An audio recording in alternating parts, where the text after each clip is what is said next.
After 9 years, the NDP-Liberals are not worth the cost of housing, and veterans who fought for our country are feeling the pinch more than anyone.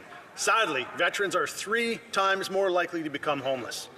And a recent study indicates that there's 4 times more homeless veterans than the government claims. As many as 10,000 homeless veterans, in fact. Terrible. That's 10,000 too many.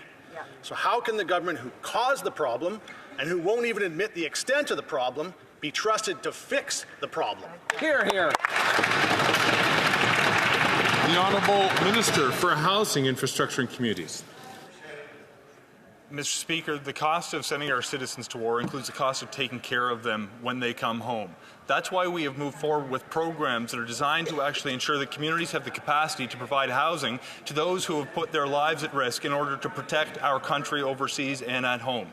Mr. Speaker, I recently was able to work with the Canadian Alliance to end homelessness, to scale up a program that has ended functional homelessness for veterans in 3 communities across this country, so they can expand it to 26 additional cities. We've also worked very closely with community organizations across this country, and what's disappointing, Mr. Speaker, when it came time to put your position on the record, the Conservatives voted against these programs.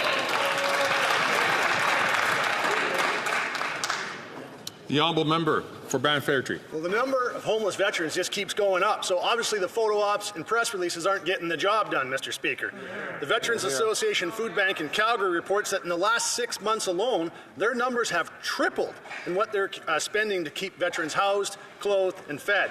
Veterans served our country, and they deserve better than the homelessness and hunger that they're getting from this NDP Liberal government. Veterans, like all Canadians, can't afford the cost. So when will the Prime Minister call a carbon tax election so veterans can finally get the respect they deserve? Hear, hear.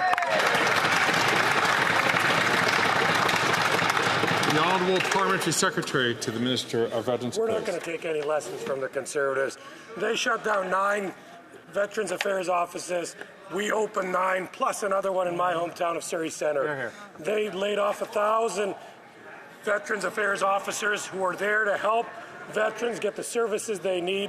We reinstated those services. We've created services to help those veterans get the needs that they need, and we will continue to do so going forward. Thank you, Mr. Speaker.